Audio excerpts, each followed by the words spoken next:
Les Nigérians manifestent contre les difficultés économiques. À l'occasion du 64e anniversaire de l'indépendance de ce pays d'Afrique de l'Ouest, le président Bola Tinubu a appelé à la patience pour voir le fruit de ses réformes structurelles. Mais ce message a du mal à passer auprès d'un peuple qu'il a fait savoir mardi dans les rues de Lagos. Nous ne sommes pas venus ici aujourd'hui pour protester symboliquement. Ce n'est qu'une des séries de révoltes dans ce pays qui conduiront à la chute de ce régime de misère qui a vu le jour avant même 2023. Nous avons promis que de notre vivant, nous ne tolérerons pas l'esclavage.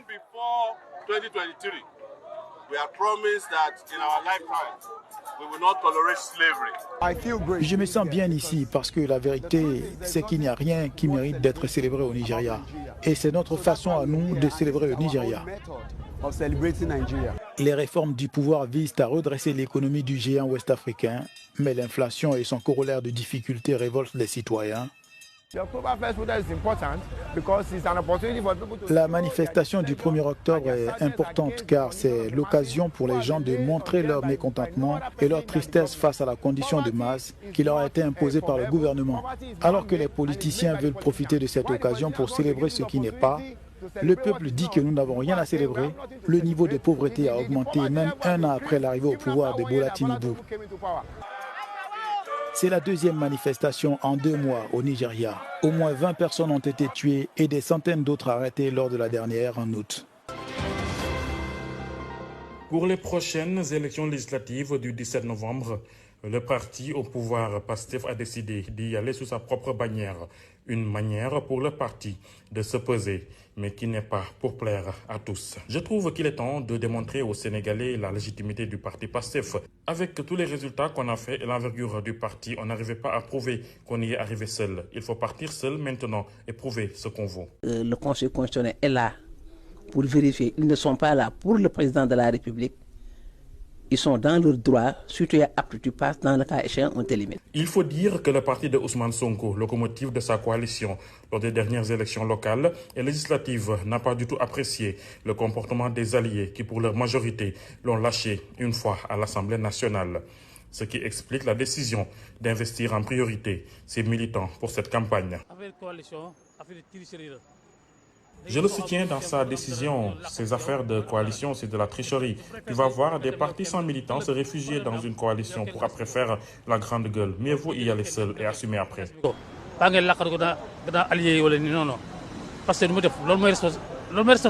Il a aidé à élire des députés qui se sont retournés contre lui pour dire qu'il n'y était pour rien. Maintenant, c'est l'occasion de prouver aux Sénégalais que c'est PASTEF qui tire les autres. Cette randonnée solitaire de Ousmane Sonko est jugée risquée par certains acteurs politiques qui trouvent que le leader du PASTEF pourrait avoir une surprise. Pour d'autres, le parti bien préparé ne risque pas grand-chose. Des surprises, je dirais que non. Parce que comme tout est fait de manière aléatoire, donc on s'attend à tout. Tous les candidats donc déposent et après dépôt, donc ils font des tirages. Ceux qui ont répondu, donc ceux qui ont déposé le dossier complet, on fait le tirage et après le tirage, donc c'est sur la base de ça qu'on fait les contrôles. Donc on peut s'attendre à tout. Tout est risqué dans la vie, même manger ou marcher dans la rue. Sans risque, on n'avance pas. Il a tout pour mon soutien. Ousmane Sonko, autoritaire, a fâché certains membres de sa coalition qui ont préféré se tourner vers d'autres opportunités. Mais la majorité de la coalition Diomaye Président s'est encore rangée derrière le leader du PASTEF. Le bébé d'Adama Maïga a 1 mois. Il est né ici, sur le site du centre de Niornigué, dans le nord de la Côte d'Ivoire, à une vingtaine de kilomètres de son pays d'origine, le Burkina Faso. Sa mère ne regrette pas d'avoir fui leur village. On remercie Dieu. Dès notre arrivée ici, on a été bien accueillis. On n'a pas eu de problème, on nous donne à manger et à boire, on se sent bien ici. De quoi survivre et surtout la sécurité. Ils sont plus de 6 000 à avoir trouvé refuge ici et à avoir quitté leur Burkina Faso natal en raison des attaques djihadistes, mais aussi, selon certaines ONG, d'exactions commises par l'armée et ses supplétifs. Essentiellement des familles d'éleveurs peuls qui ont laissé biens et bétail derrière eux. Beaucoup d'enfants et de femmes, de veuves comme Fatou dont le mari a été tué par des hommes armés. J'ai décidé de fuir ici avec mes enfants parce que je savais que quelle que soit la situation, ici ce serait mieux. Personne ne m'a incité à venir ici, c'est moi qui ai décidé de venir avec mes enfants. Le centre de Niornigué ressemble davantage à un village organisé qu'à un camp de réfugiés. Sur une dizaine d'hectares ont été installées des latrines, 6 pompes à eau qui jouxtent une place où un petit marché se tient quotidiennement. Une aire de jeu pour les enfants. Et surtout, pas de tente ici, mais un millier de maisons en briques de terre cuite et au toit de tôle ondulée, 2 pièces par famille. Des abris, comme les désignent les autorités ivoiriennes, qui ont volontairement financé la quasi-intégralité de ce centre et qui ont fait ce choix de petites maisons, plus confortables et finalement moins coûteuses que des tentes. Cette approche d'abri en semi-dur permettait d'apporter une réponse de façon plus urgente à ces populations, puisque ce sont des abris que nous avons pu construire avec des opérateurs locaux dans un délai pratiquement de 2 mois, 3 mois. Le Programme alimentaire mondial accorde chaque mois un petit pécule à chaque demandeur d'asile, dûment enregistré. 5 000 francs CFA, 7,5 € pour se nourrir. C'est souvent l'unique ressource de ces réfugiés et la somme allouée a été divisée par 2 récemment face à l'afflux de demandes. Par souci d'hospitalité, le gouvernement ivoirien a construit un second centre comme celui-ci, plus à l'est, près de Bouna. Mais la plupart des quelques 66 000 réfugiés burkinabés enregistrés en Côte d'Ivoire vivent chez l'habitant, accueillis par des familles, elles aussi solidaires, dans diverses localités du nord du pays. À l'hôpital Biamba Marie Mutombo, la disparition du basketteur Dikembe Mutombo a fait l'effet d'un choc. C'est lui qui avait financé cette structure, inaugurée en 2007. Marie Hippolyte Kenko est sage-femme depuis 17 ans dans cet hôpital. La nouvelle a été vraiment triste, très triste, parce que Mutombo Dikembe nous a donné du travail, il a engagé plusieurs personnes. Des orphelins ont été quand même scolarisés parce qu'il y a eu des parents veuves qui ont eu des emplois grâce à Mutombo Dikembe. La légende du basketball est décédé hier d'une tumeur au cerveau à l'âge de 58 ans.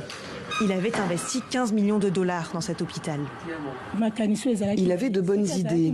S'il avait investi son argent du basketball dans des boissons, des choses inutiles, cela n'aurait pas du tout été apprécié.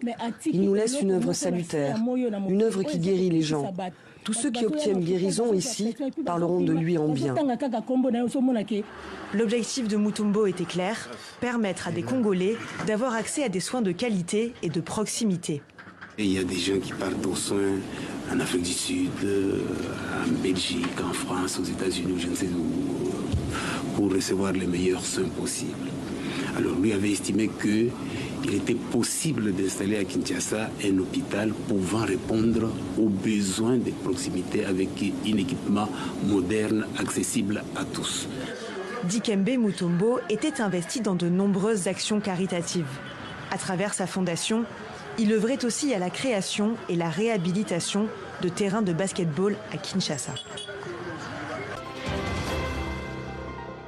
C'est un incident survenu lors de la Coupe du monde féminine des moins de 20 ans en Colombie le 11 septembre dernier, qui vaut à Samuel Eto'o d'être sanctionné par la Fédération internationale de football.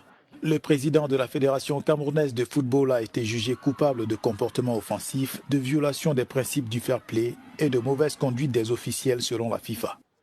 L'ex-buteur du FC Barcelone a écopé de 6 mois d'interdiction d'assister à quelques matchs que ce soit de l'équipe nationale du Cameroun. La FIFA n'a pas précisé les détails de ce qui s'est passé lors de cette 8e de finale que le Brésil a remporté 3-1 contre le Cameroun après prolongation. Mais Eto'o et la délégation camerounaise auraient moyennement apprécié la décision arbitrale d'octroyer un pénalty qui avait permis au Brésil d'égaliser lors de cette rencontre. Eto'o n'assistera donc pas à des matchs essentiels du Cameroun en qualification pour le Mondial 2026 et la CAN 2025.